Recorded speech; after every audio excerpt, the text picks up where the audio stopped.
ಬಳ್ಳಾರಿಯಲ್ಲಿ ನಡೆದಂತ ಗಲಾಟೆಗೆ ಸಂಬಂಧಿಸಿದಂತೆ ಬಿಜೆಪಿ ರಾಜ್ಯಾಧ್ಯಕ್ಷ ಬಿವೈ ವಿಜಯೇಂದ್ರ ಟ್ವೀಟ್ ಮಾಡಿದ್ದಾರೆ. ಇದು ಪೂರ್ವ ನಿಯೋಜಿತ ಕೃತ್ಯ ಅಂತ ಆರೋಪಿಸಿದ್ದಾರೆ.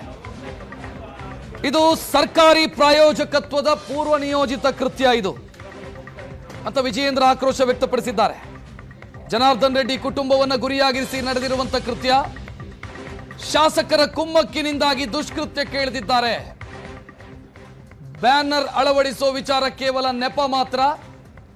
ಇದು ಜನಾರ್ದನ್ ರೆಡ್ಡಿ ಕುಟುಂಬವನ್ನು ಗುರಿಯಾಗಿರಿಸಿ ಮಾಡಿರುವಂತ ಸರ್ಕಾರಿ ಪ್ರಾಯೋಜಿತ ಪೂರ್ವ ನಿಯೋಜಿತ ಕೃತ್ಯ ಇದು ಅನ್ನೋದು ಬಿವೈ ವಿಜಯೇಂದ್ರ ಅವರ ಟ್ವೀಟ್ನ ಸಾರಾಂಶ ಇರೋದು. ನೋಡ್ತಾ ಇದ್ದೀರಿ, ಬಿವೈ ವಿಜಯೇಂದ್ರ ಅವರ ಅಧಿಕೃತ ಎಕ್ಸ್ ಖಾತೆಯಲ್ಲಿ ಮಾಡಿರುವಂತ ಪೋಸ್ಟ್ ಅನ್ನು ನೋಡ್ತಾ ಇದ್ದೀರಿ.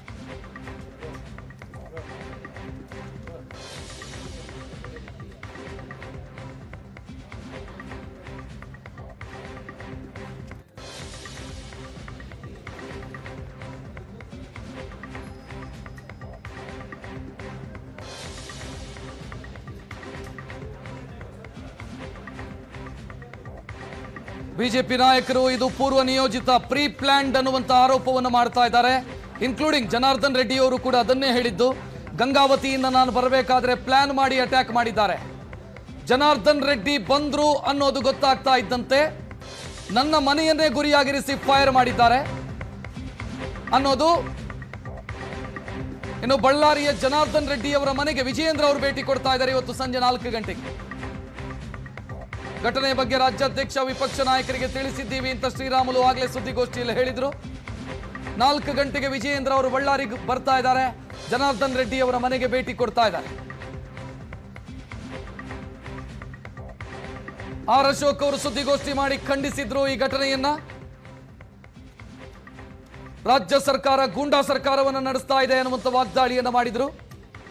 ಇನ್ನು ವಿಜಯೇಂದ್ರ ಅವರು ತಮ್ಮ ಎಕ್ಸ್ ಖಾತೆಯಲ್ಲಿ ಸರ್ಕಾರವೇ ಮುಂದೆ ನಿಂತು ಇದನ್ನು ಮಾಡಿಸಿದೆ ಅನ್ನುವಂಥ ಆರೋಪವನ್ನು ಮಾಡಿದ್ದಾರೆ. ಸಂಜೆ ಜನಾರ್ದನ್ ರೆಡ್ಡಿ ಅವರ ಮನೆಗೆ ವಿಜಯೇಂದ್ರ ಅವರು ಭೇಟಿ ಕೊಡ್ತಾರೆ ಅನ್ನುವಂಥ ಮಾಹಿತಿಯೂ ಕೂಡ ಸಿಗ್ತಾ ಇದೆ. ನಾನು ನಿನ್ನೆಯಿಂದ ಕೂಡ ಸತತವಾಗಿ ನಮ್ಮೆಲ್ಲ ನಾಯಕರ ಜೊತೆಲಿ ಮಾತಾಡ್ತಾ ಇದ್ದೀನಿ. ನಮ್ಮ ನಾಯಕರು ಸನ್ಮಾನ್ಯ ರಾಜ್ಯಾಧ್ಯಕ್ಷರಾದಂಥ ವಿಜೇಂದ್ರ ಅವರು, ನಂತರ ವಿರೋಧ ಪಕ್ಷದ ನಾಯಕರಾದಂಥ ಜನಾರ್ದನ್ ರೆಡ್ಡಿ ಅವರು, ವಿರೋಧ ಪಕ್ಷದ ನಾಯಕರಾದಂಥ ಅಶೋಕ್ ಅವ್ರ ಜೋಡಿ ಕೂಡ ಮಾತಾಡಿದ್ದಾರೆ. ಅಶೋಕ್ ಅವ್ರ ಜೊತೆಲಿ ಮಾತಾಡಿದಾರ.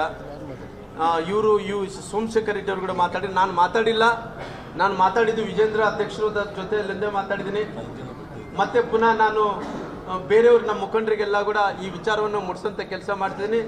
ನಮ್ಮ ಪಕ್ಷದ ಅಧ್ಯಕ್ಷರಾದಂಥ ವಿಜೇಂದ್ರ ಅವರು ಈ ಘಟನೆ ತಿಳಿದ ನಂತರ ನನಗೆ ಬೆಳಗ್ಗೆ ಫೋನ್ ಮಾಡಿದ ನಂತರ ಎಲ್ಲ ವಿಚಾರಗಳನ್ನು ತಿಳಿಸಿದ್ದೀನಿ.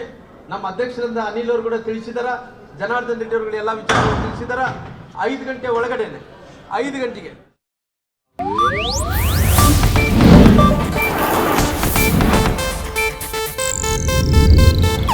ಇದು ಏಷ್ಯಾನೆಟ್ ನ್ಯೂಸ್ ನೆಟ್ವರ್ಕ್ ಪ್ರಸ್ತುತಿ.